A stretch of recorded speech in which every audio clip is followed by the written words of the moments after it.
Hello, good evening. Welcome to News Hour Live on your trusted news channel, GBC News.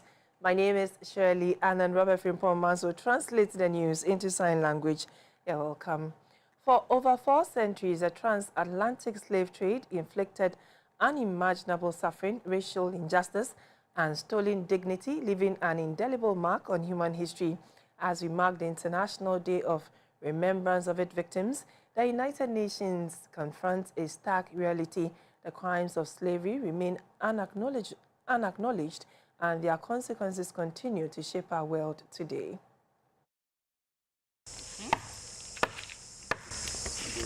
For over 4 centuries, the transatlantic slave trade ravaged Africa, forcibly taking an estimated 25 to 30 million people, nearly a third of the continent's population, from their homes. The West African coast, including places like Elmina in Ghana, Ouidah in Benin, and Gorée Island in Senegal, became departure points for ships bound for plantations in the Americas and the Caribbean.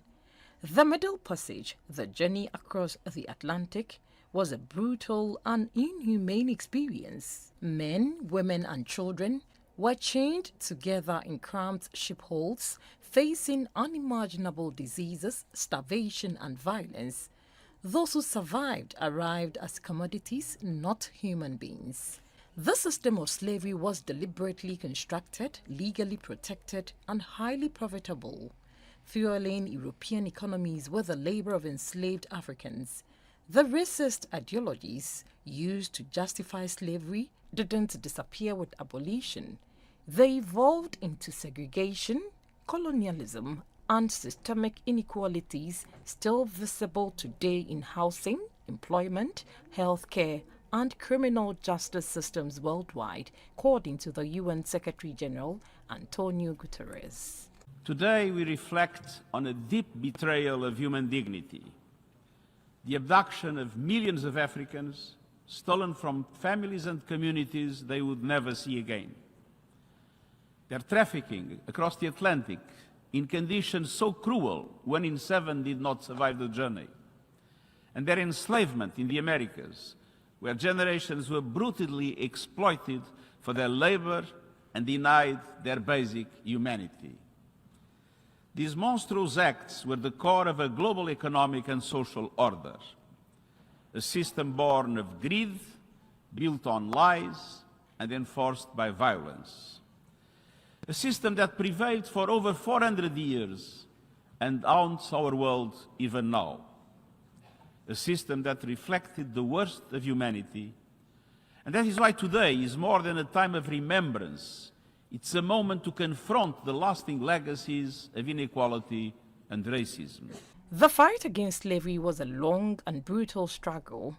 On August 22, 1791, enslaved persons in Saint Domingue, now Haiti, rose up in a historic rebellion, sparking the Haitian Revolution, the only successful slave revolt in history. This led to Haiti's independence in 1804, making it the first nation founded by formerly enslaved people. UNESCO designated August 23 as a day to honor this uprising, reminding us that freedom was seized, not given. Britain abolished the slave trade in 1807, but abolition didn't bring justice. Victims received nothing, and Haiti was forced to pay reparations to French slaveholders, crippling its economy for over a century. In recent years, the international community has given greater attention to questions of historical accountability and the rights of people of African descent across Africa and throughout the diaspora. Efforts are underway to document and preserve the historical evidence of slavery and the transatlantic slave trade. Governments, scholars, and civil society organizations are working to recover archival records, lived testimonies, and material artifacts that bear witness of this history.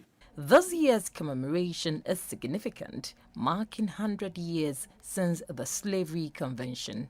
The UN General Secretary recognized the transatlantic slave trade as the gravest crime against humanity, thanks to Ghana's effort. President John Mahama was emphatic that this is just the beginning of the fight for reparative justice, including formal apologies and reparations. So today we come together in solemn solidarity to affirm truth and pursue a route to healing and reparative justice.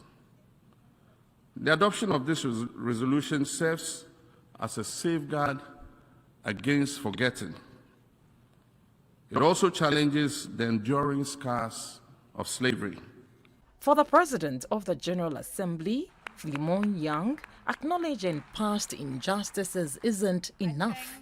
Concrete policy changes are needed to ensure equity and inclusion. Nobel laureate Wole Soyinka proposed a heritage voyage of return, tracing transatlantic slave trade routes and creating spaces for education and cultural expression.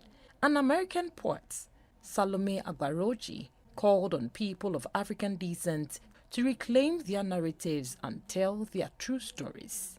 A historic vote at the UN headquarters saw 123 countries support a resolution recognizing the transatlantic slave trade as a crime against humanity, with the US, Israel, and Argentina voting against, and 52 countries, including the UK and EU members, abstaining. This non-binding resolution sends a strong signal, seeking to acknowledge historical wounds and pave the way for reparative justice. Meanwhile, the chairperson of the African Union Commission, Mahmoud Ali Yusuf, has welcomed the adoption of the United Nations General Assembly resolution, which officially recognizes the transatlantic slave trade as one of the gravest crimes against humanity. The resolution, led by the Republic of Ghana, marks a historic step in the global acknowledgement of this dark chapter in history. In a statement released on Thursday, March 26, the AU Commission chairperson commended President John Mahama for his exemplary leadership in championing the resolution. His leadership, the chairperson noted, reflects Africa's long-standing and principled call for full recognition of the slave trade.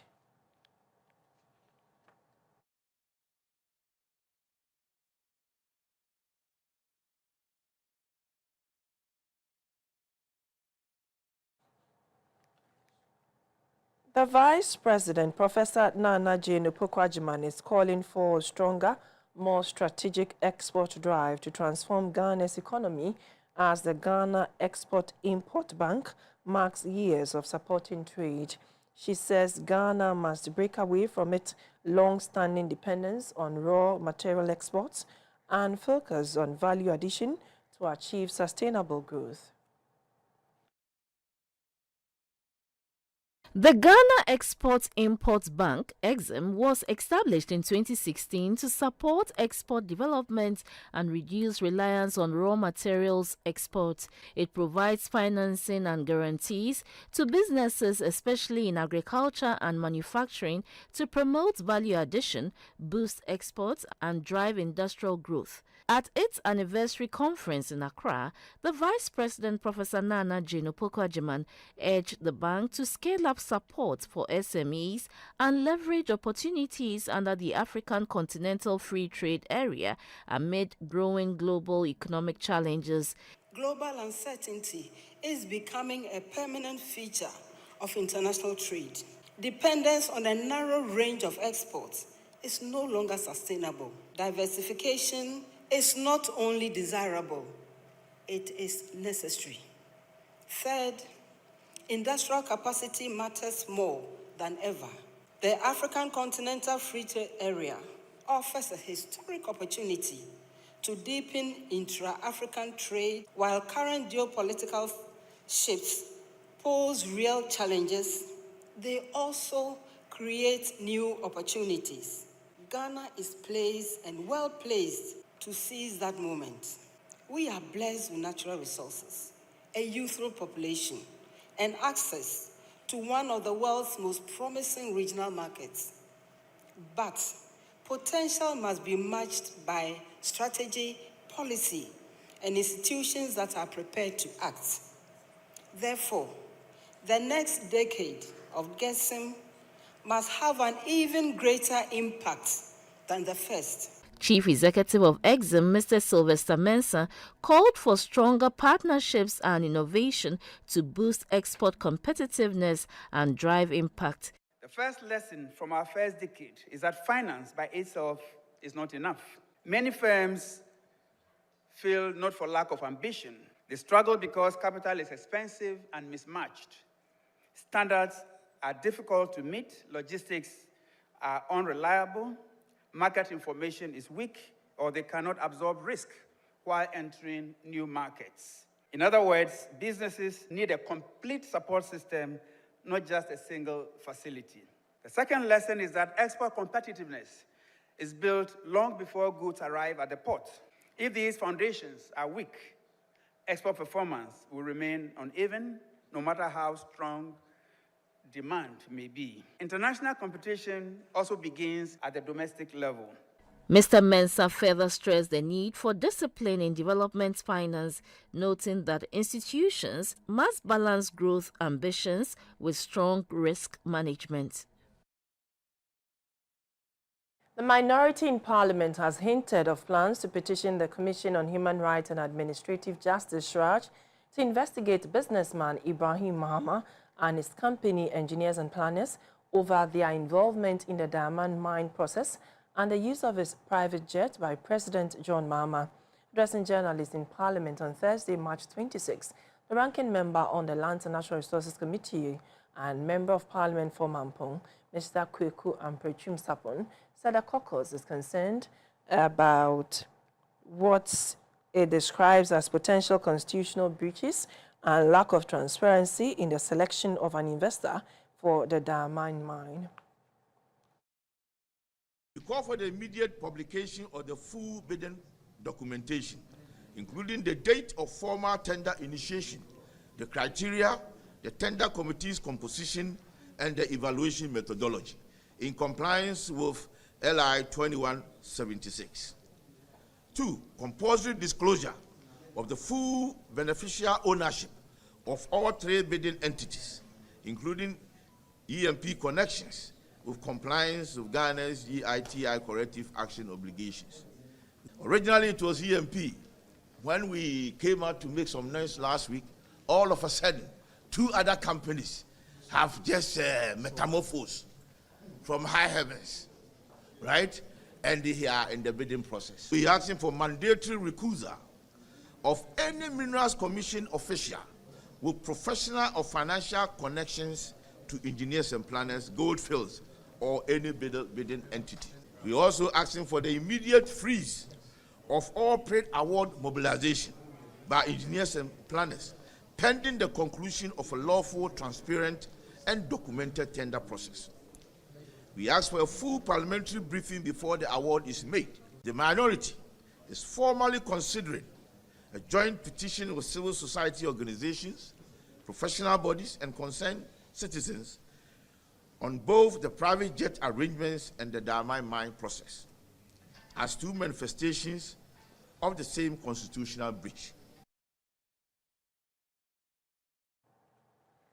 Parliament has passed the Legal Education Reforms Bill 2025 into law, marking a significant step towards restructuring and improving legal education in the country.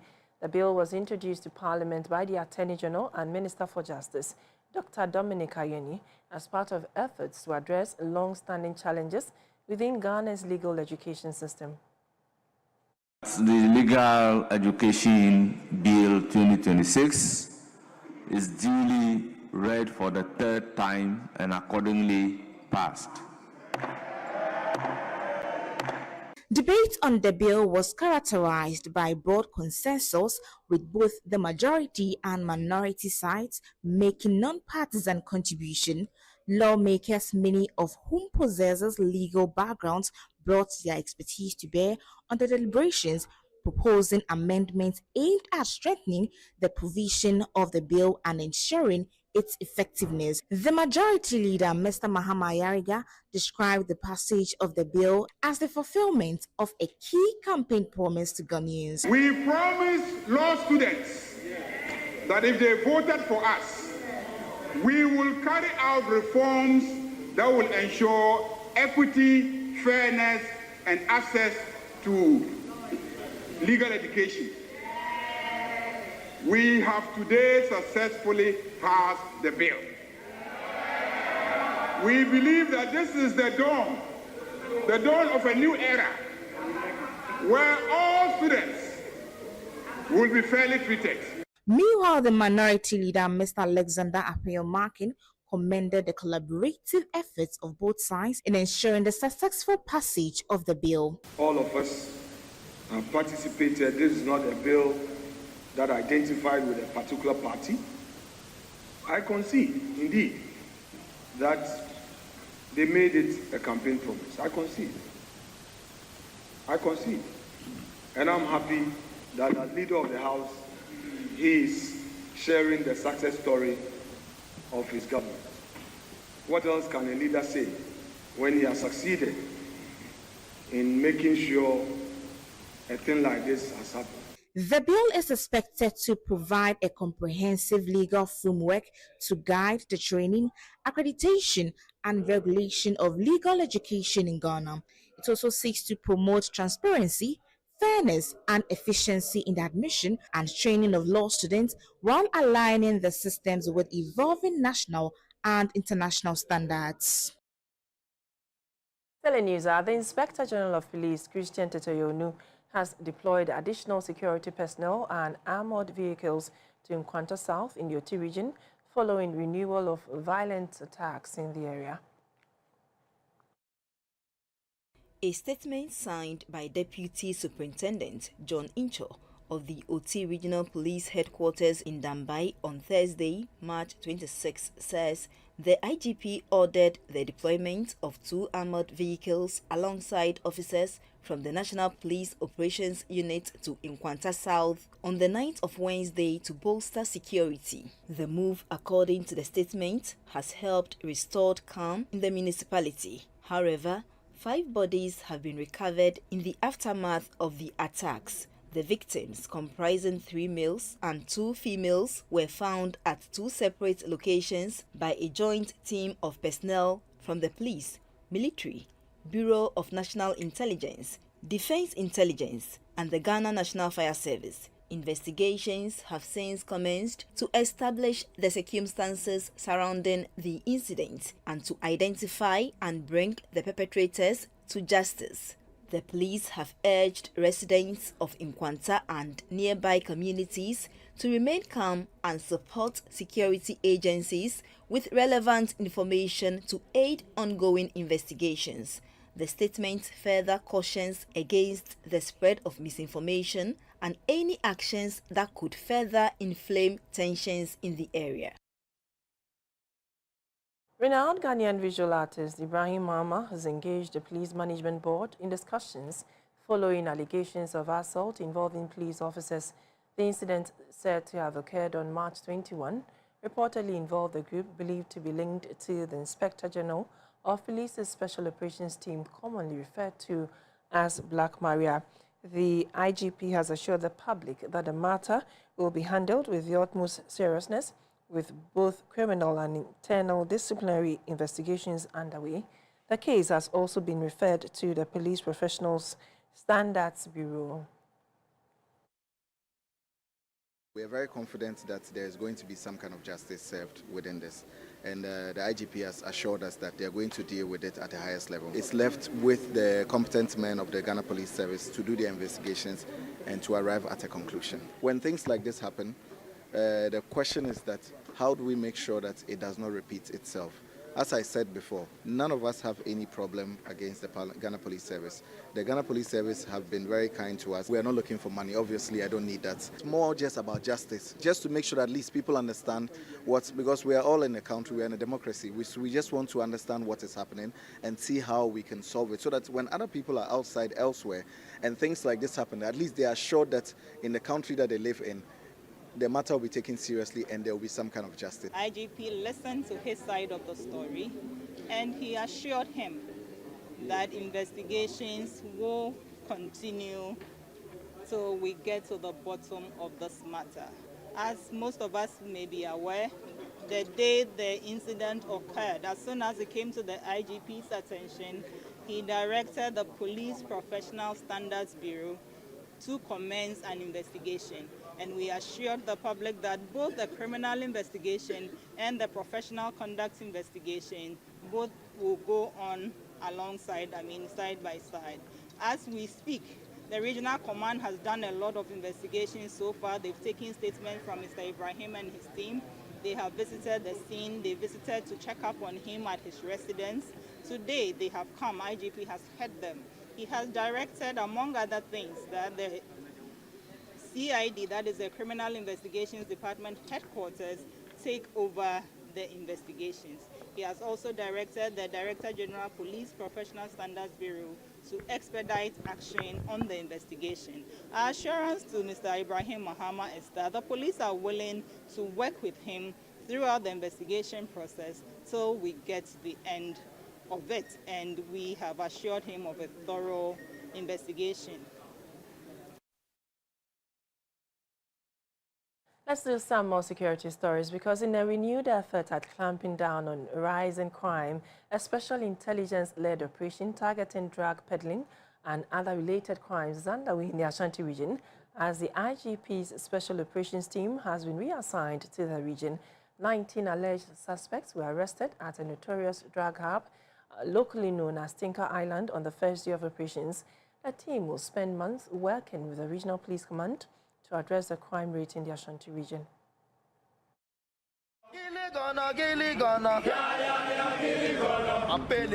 The operation in the Ashanti region is a significant step in Ghana's fight against organized crime and drug trafficking. The Inspector General of Police's decision to reassign the Special Operations Team underscores how seriously the authorities view the rising crime rate.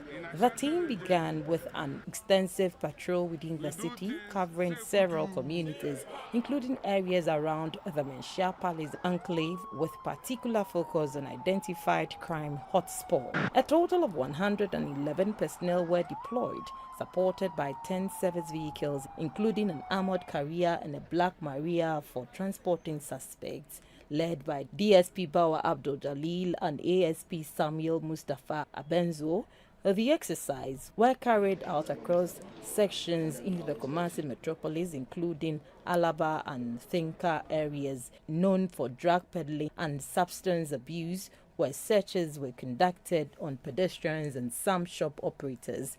19 individuals were picked up at a notorious drug hub known locally as Tinker Island. A shop operator, Madame Ola Ruth, was arrested after a search on her premises which uncovered dried leaves suspected to be Indian hemp. Also, 18 suspects were found engaging in the sale and use of illicit drugs. Found and seized items in their possessions including white powder suspected to be heroin or cocaine, Indian hemp, opioids and items used for drug consumption. The operation forms part of ongoing efforts to tackle crimes such as robbery, drug trafficking, rape and illegal possession of firearms, which continue to pose threats to public safety. All suspects were sent to the Centreso Police District Headquarters and are currently in custody pending further investigations and possible prosecution. The team explained that the operation was conducted professionally with strict adherence to established protocols and forms part of a broader strategy to dismantle criminal networks in the region.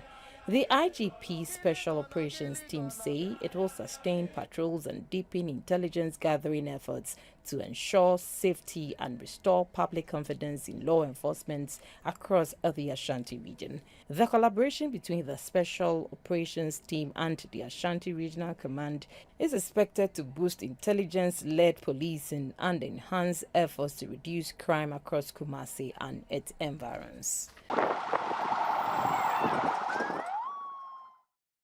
Lands and Natural Resources, Mr. Emmanuel Amakofiboa has initiated a lands bank and digitization project that seeks to reset land administration in the country. When complete, the Nouvelle project is expected to restore investor confidence in Ghana's land tenure system, which in effect would secure investment from multiple land sales, minimize land litigation, and reduce turnaround time in land titling. Licensed surveyors are expected to play a key role in this all-important exercise from the national to district levels. Mini Nuto has more. Over the past 2 decades, licensed surveyors have been instrumental in Ghana's land administration system. From cadastral service to geodetic services and engineering, they have driven structural development by defining boundaries, protecting lands and landed property, as well as investments. This has given a firm foundation to environmental development, urban planning, and land tenure security. Both Lands Commission and the Sector Ministry, the Ministry of Lands and Natural Resources, acknowledge that licensed surveyors have helped in advancing geospatial infrastructure through efficiency, reliable, and precise surveying services. In spite of these invaluable services, some unscrupulous persons have marred the integrity of the surveyors, which they seek to reverse. And the graduates that are coming, they have to practice to get to a stage before they can be licensed. So what I've started is I've instituted a mentorship program where we are inviting young surveyors to come and be mentored by these experienced people before they go to their graves. It is to streamline Ghana's land administration regime that a land bank and digitization project has been rolled out at the instance of the Minister for Lands and Natural Resources, Mr. Emmanuel Amakofi-Boa, which places licensed surveyors in the driving seat. So that is why we've added land banks to the project, so that investors coming who need land to do projects will have access to trouble-free land. The 20th anniversary celebration of the Licensed Surveyors of Ghana, LISAG, came in the wake of an annual general meeting and the commissioning of an office complex, a conference hall, and an ultra-modern residential facility in Accra. Ghana is intensifying efforts to tackle the growing threat of illegal mining as stakeholders convene on Accra for a high-level national validation and policy dialogue forum. The meeting brings together government agencies, security services, traditional leaders and civil society to address the evolving safety and security risk linked to illegal mining activities across the country. The forum marks a critical step in a nationwide process aimed at strengthening Ghana's response to illegal mining, commonly known as Galamsey. Organized by the Kofi Annan International Peacekeeping Training Center, the dialogue builds on insights gathered from recent regional validation workshops held in the Ashanti and Western regions. These engagements brought together voices from mining communities, traditional authorities, local government officials, and security agencies. Participants said illegal mining has evolved beyond an environmental concern into a complex national security and governance challenge. Issues such as weak coordination among institutions, limited enforcement capacity in remote areas, and the growing presence of organized criminal networks were identified as key drivers. The involvement of the National Integrated Mechanism for Addressing Illegal Mining is expected to play a central role in shaping a more coordinated national response. Stakeholders are also examining how existing laws and policies align with the realities on the ground, with the goal of improving accountability, strengthening collaboration, and restoring public trust in affected communities. Support from the Embassy of Spain in Accra has been instrumental in advancing the initiative from field research to national policy engagement. Our cooperation with Ghana has grown steadily in this direction through training programs, capacity building initiatives, and security projects that strengthen institutions and enhance resilience. We are proud to accompany Ghana not only as a partner, but as a friend committed to shared values and common objectives. Our priorities align strongly with regional stability. Spain's engagement in the Sahel and the Gulf of Guinea, two regions of immense strategic importance, demonstrates our dedication to peace, security, and sustainable development. The forum is expected to produce a clear policy roadmap outlining actionable steps, institutional responsibilities, and timelines to curb illegal mining and its associated security risks.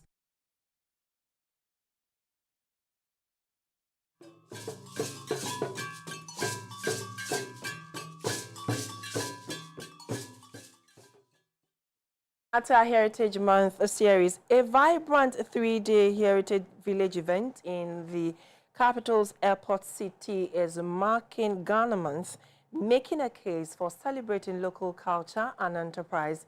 The initiative is showcasing made in Ghana products while highlighting the stories shaping the future of Ghanaian businesses.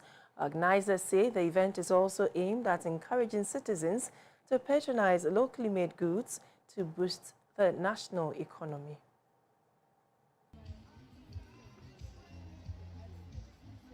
The Heritage Village event brings together artisans, entrepreneurs, and cultural advocates in a colorful display of Ghanaian craftsmanship and identity. Set up in makeshift stalls, exhibitors are presenting a wide range of locally produced goods that reflect the country's rich heritage and creativity. The initiative places emphasis on value addition and the importance of sustaining local industries. The month of March is set aside as Ghana Month. It's a month to celebrate Ghana, celebrate the history. So any partnership that we can forge around this to, push the agenda of Ghana forward, we'll readily jump at it. She also mentioned that we are the banking partner for the Gold Board and as well as the Gold Board Jewelry Limited as well. Managing Director of Gold Board Jewelry, Ms. Gertrude Donko, explained that the platform is designed to make gold products more accessible to ordinary Ghanaians. She noted that bringing gold to the doorstep of citizens will not only promote local jewelry, but also deepen appreciation for Ghana's natural resources and craftsmanship. His Excellency, the President of the Republic of Ghana, John Dramani Mahame's speech, anytime he talks about value addition, he says it emphatically that as a nation we need to move away from exporting our raw material to adding value to what we have here, the homegrown things we have here, the cocoa, the gold, add value to it and then feed the domestic market and export. So the initiative is to promote this agenda and also to give the opportunity to other Ghanaian brands, to come on board so that we promote Ghanaian excellence, Ghanaian craftsmanship, and then Ghanaian innovation together. Organizers say beyond the exhibition, the Heritage Village serves as a call to action for Ghanaians to support homegrown products. By patronizing made in Ghana goods, they believe citizens can help create sustainable employment, strengthen local businesses, and tell Ghana's story through its products on both local and global stages. For GBC News, Yaira Lawe reporting. Well, the Vice President, Professor Nana Jane Opoku-Agyeman, has called for a renewed national focus on value addition and industrial growth as Ghana seeks to boost its global competitiveness. She made the call at the inauguration of the Heritage Village in Accra by Gold Board Jewelry, describing the initiative as a key platform to showcase Ghanaian innovation, craftsmanship and enterprise. The Vice President stressed that Ghana's future prosperity lies not just in its natural resources, but in transforming them into globally competitive products while encouraging businesses to invest in quality and collaboration. This initiative showcases the importance of transforming Ghana's resources into globally competitive products. We know we can do that, don't we? While Ghana has historically been recognized for producing raw materials, today the national conversation is focusing on adding value, developing enterprises, and promoting industrial growth. Platforms like Heritage Village will support that transition. Initiatives that promote value addition within this sector vitalize our position in the global economy. It is also a promising sign that young entrepreneurs and emerging businesses are represented here. Ghana's economy will be driven by individuals and businesses that can turn local resources into products capable of competing confidently in the global markets. Let this platform be a reminder that our prosperity lies in what we extract as well as what we create, as well as what we refine and build in order to add value. I'm very pleased and I feel privileged to declare the Heritage Village officially open.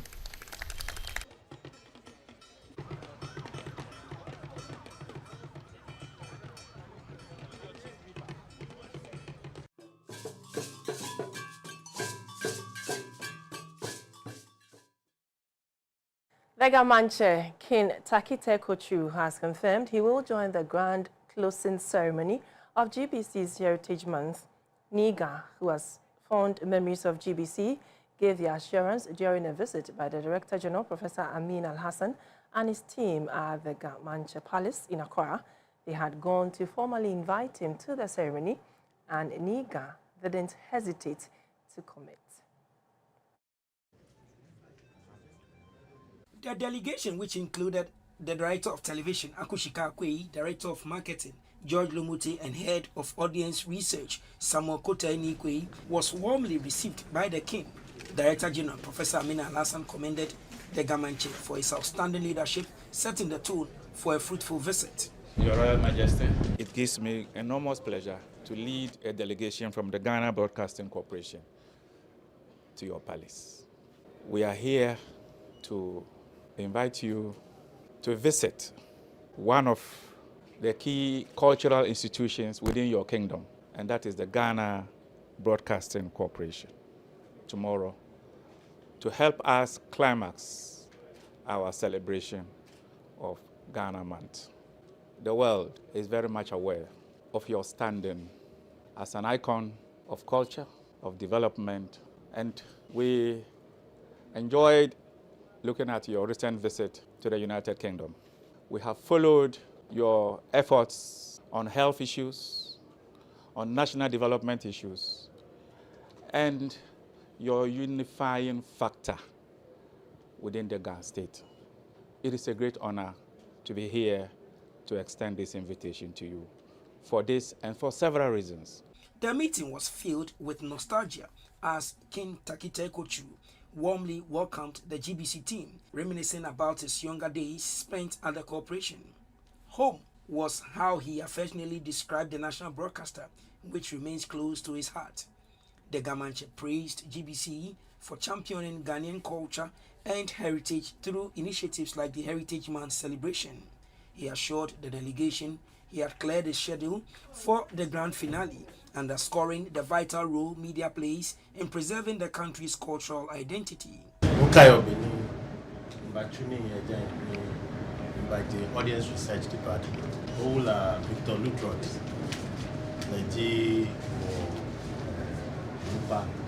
the Director of TV, Dr. McDodo. If Jamie get the Audience Research, get the TV then I can hear photogenic job in my Audience Research. Me, Mama, your news. Now, who's coming there? My favorite production assistant. Or Mama. Yeah, well, we not shall say, Mama, one year old quick. The GBC Heritage Month is a vibrant tribute to Ghana's rich tapestry of traditions, languages, music, and history.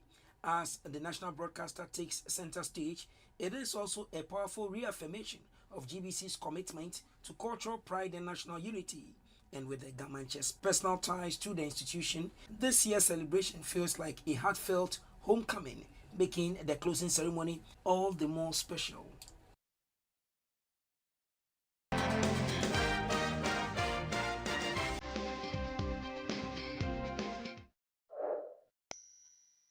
President and I'm a summer baby.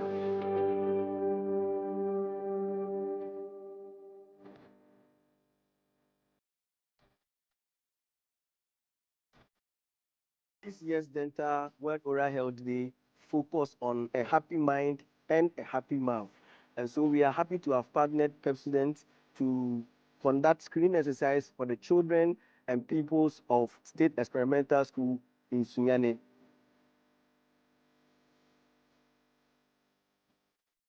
Thank Pepsodent so much for the screening, and the children are very happy too. No wonder every face is called Pepsodent.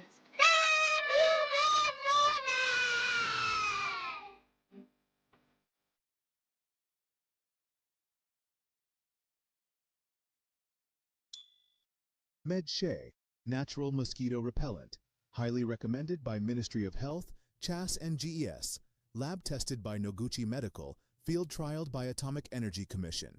It has no chemical or side effects and is good for all ages and skin type. MedShay is available nationwide.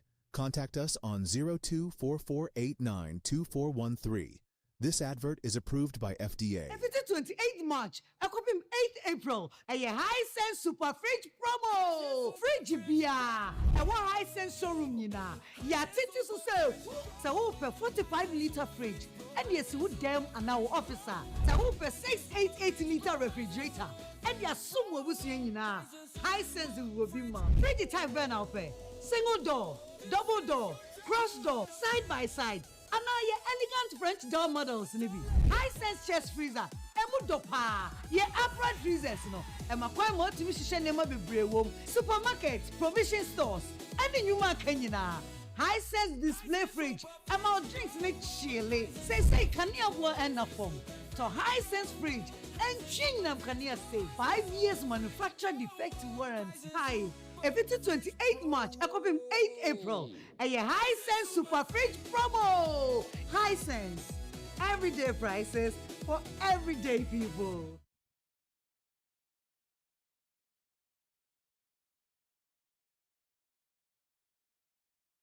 At some business news, the government has announced that before the next budget reading, no ministry, department or agency will process transactions using manual check payments.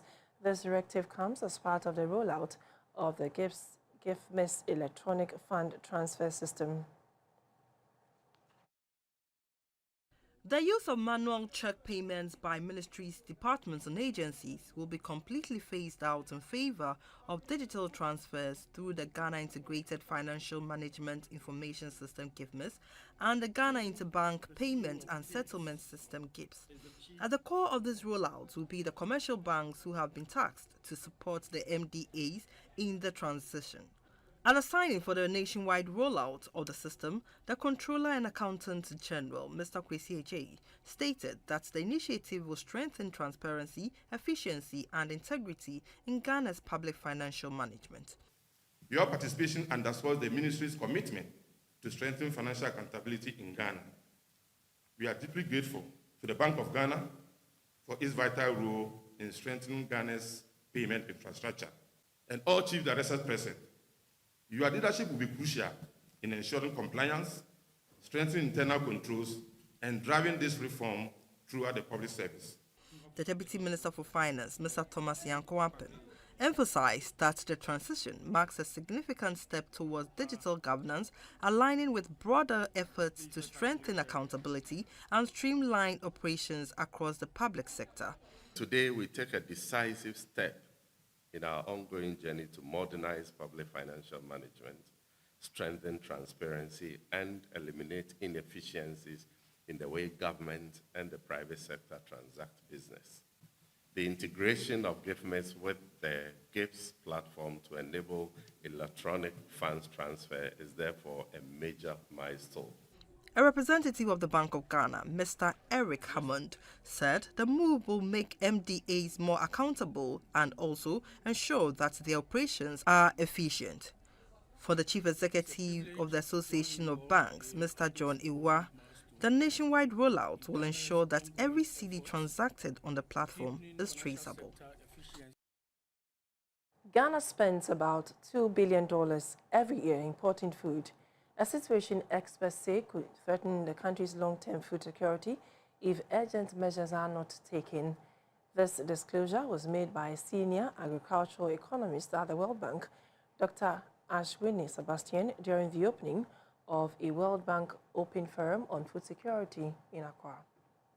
The World Bank Open Forum on Food Security is bringing together policymakers, agricultural experts, and development partners to identify sustainable ways to ensure that people have access to affordable and nutritious food now and in the years ahead. The forum forms part of global efforts to address rising food prices, which continue to affect vulnerable populations across the world. Opening the forum, a senior agricultural economist at the World Bank, Dr. Ashwini Sebastian, said while Ghana has vast agricultural potential, the country continues to rely heavily on imported food. A trend, she said, places pressure on the economy and exposes households to rising global food prices. She noted that the World Bank is currently engaging government officials to explore indigenous ways of reducing the country's food import bill, while developing homegrown strategies that would empower local farmers to increase production and productivity. Dr. Sebastian explained that soaring food costs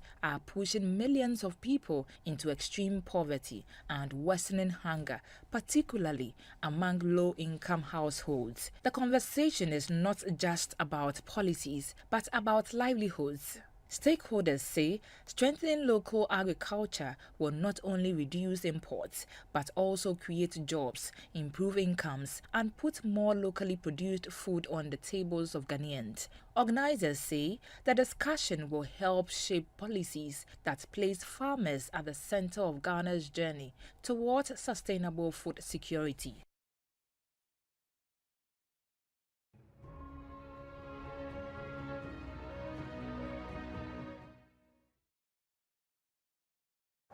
Hello, good evening. It's time for the Energy News segment. My name is Mabel Anang.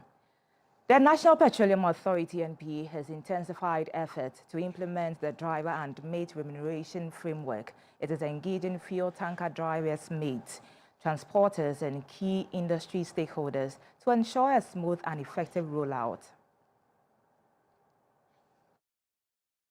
Fuel tanker drivers and mates in Ghana have operated under largely informal and unregulated pay structures, often determined by transport owners, resulting in disparities in wages and limited social protection, despite the high-risk nature of their work. These concerns gained national attention in recent years, as driver unions and associations raised alarm over exploitation, poor conditions of service, and increasing safety risks. At various points, threats of industrial action underscored the critical role drivers and mates play in the country's fuel supply chain. In response, the NPA initiated broad stakeholder consultations with transport operators, oil marketing companies, bulk distributors, and driver representatives to develop a standardized and transparent remuneration system. The driver and mate remuneration framework was subsequently introduced to establish fair pay structures, link earnings to operational factors such as distance and volume, and ensure timely and accountable payments across the sector. At the latest engagement, discussions focused on improving the submission of accurate operational data, which remains critical for determining appropriate wages, as well as strengthening compliance and enforcement of the framework. The authority emphasized that the initiative is designed to promote fairness, transparency, and accountability, while improving the welfare and working conditions of fuel tanker drivers and mates. The NPA reaffirmed its commitment to continuous collaboration with all stakeholders to ensure the successful implementation of the framework and long-term stability in Ghana's petroleum transportation sector. This brings us to the end of the Energy News segment. My name is Mabel Anand. Thanks for watching.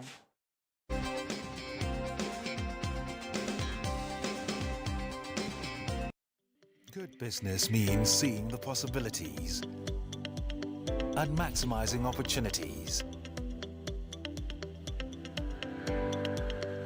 making sure you have a responsive support system, backs your business goals. A partner that gives you a stable platform with reliable connectivity and seamless solutions, and better understands the tools required to take you to the next level. With so many moving parts in running a business, we do our best to provide you with some stability. The only kind of stability you can find with MTN Business Broadband, the fastest and most reliable internet provider in Ghana, making sure you stay ahead and stay connected, because we understand what makes your business tick. Sign up today on broadband.mtn.com.gh or call or WhatsApp 0244 308 111. MTN. MedShay, natural mosquito repellent, highly recommended by Ministry of Health, CHAS and GES, lab tested by Noguchi Medical, field trialed by Atomic Energy Commission. It has no chemical or side effects and is good for all ages and skin type. MedShay is available nationwide. Contact us on 0244892413. This advert is approved by FDA. Pepsodent and Amasisama Bahavi.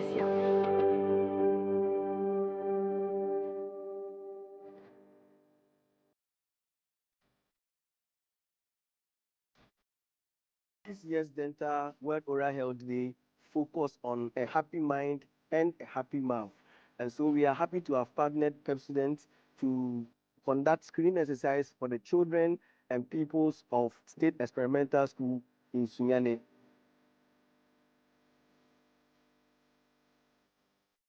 Thank Pepsodent so much for the screening, and the children are very happy too. No wonder every face is called Pepsodent.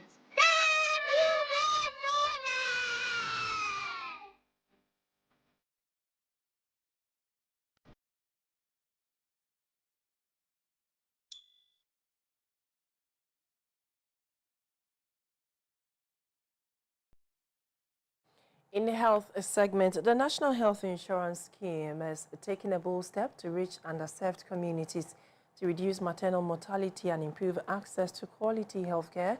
The NHIS has presented fiberglass boats to 4 island communities in the Bono East, Oti, Eastern and Volta regions.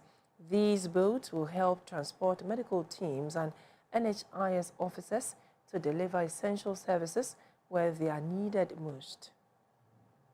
Residents of island communities and those along the banks of the Volta River often endure torturous journeys to designated centers to register for health insurance cards or access affordable health care. Even in emergencies, medical professionals struggle to reach these hard-to-reach areas. Now, as government prepares to roll out its 24-hour economy agenda, the National Health Insurance Authority insists no community should be left behind. With the arrival of these fiberglass boots, places like Afram Plains, Akonsomo, Yeji, Kwata, Kotokoli, Dodi, and Azizakpe can now receive health care with ease. We've heard the stories, we've seen the risks, and we have felt the anxiety of staff who leave their homes, not knowing the conditions they will face at work, especially on the water bodies they traverse daily. Let me state clearly, this situation was unacceptable, and I want to repeat that. This situation was unacceptable. The chief of Akonsombo, Nana Ansaprem IV, appealed to operators to use the boats strictly for the intended purpose. My very important thing that I'll tell them is that they shouldn't use it for fishing. They shouldn't use it for other transportation. They shouldn't use it for cargo. It is to use for the Health Insurance Authority people to go around to register. It is also can be used for the health workers people to also use it to take care of our health care. The Member of Parliament for Kwewu Afram Plains, Mr. Walasi Kweli, urged the communities to take ownership of the vessels and make good use of them. Operators of the boats have received certificates after successfully completing a related course at the Ghana Maritime University.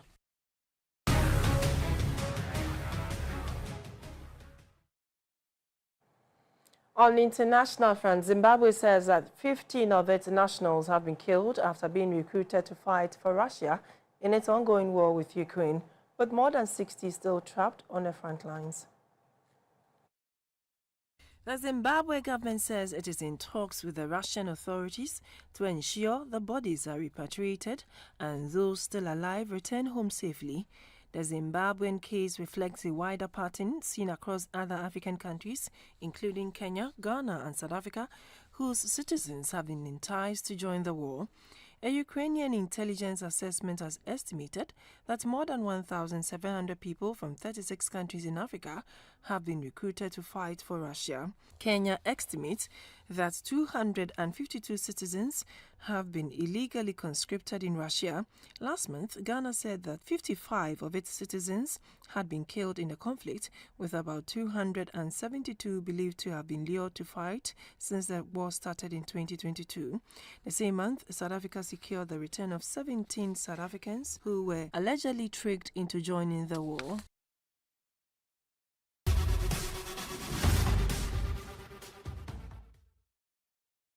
In sports, the Parliamentary Committee on Youth and Sport is calling on corporate Ghana to support government's $30 million fundraising campaign to facilitate fund participation in the 2026 FIFA World Cup. Chairman of the committee, NX Nogbe, says the initiative will be driven without the use of public funds with strict oversight to ensure transparency.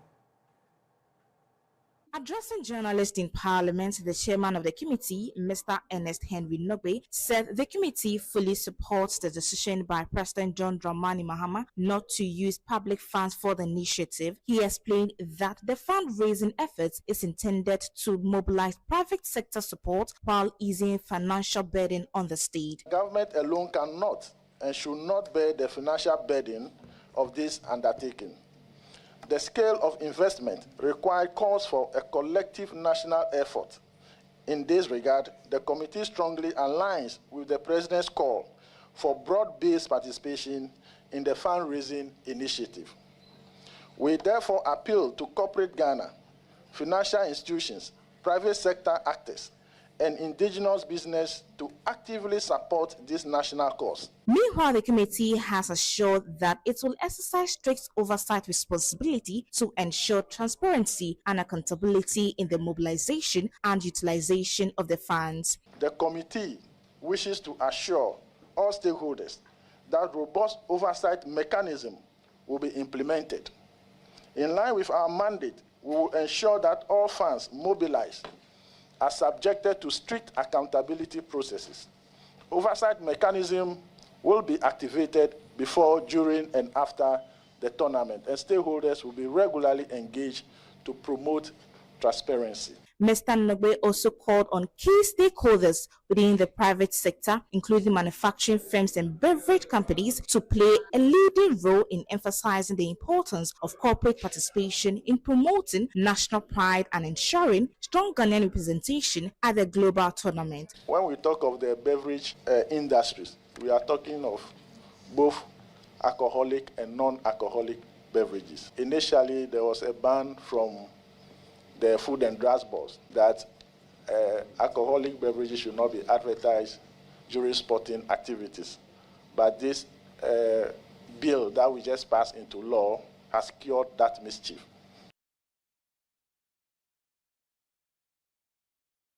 The Black Stars have held their final preparation in Vienna ahead of their international friendly against Austria tomorrow. The match will be live on GTV Sports Plus, Obonu TV, Garden City TV, and all GBC regional FM stations. And now to some art news.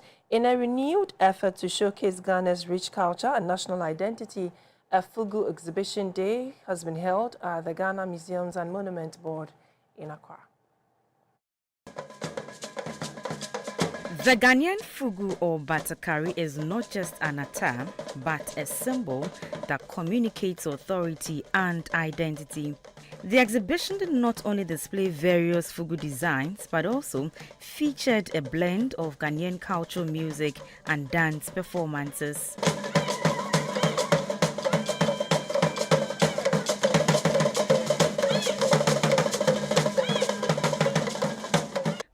Fugu wear is a cultural symbol that must be preserved as an essential part of Ghana's heritage, as it represents not only the livelihood of artisans but also the nation's histories, stories and identity. The acting director of the Ghana Museums and Monuments Board, Mr. Kwesi S. Oblankson, said Ghanaians should continue to wear and celebrate Fugu to honor and preserve Ghanaian culture.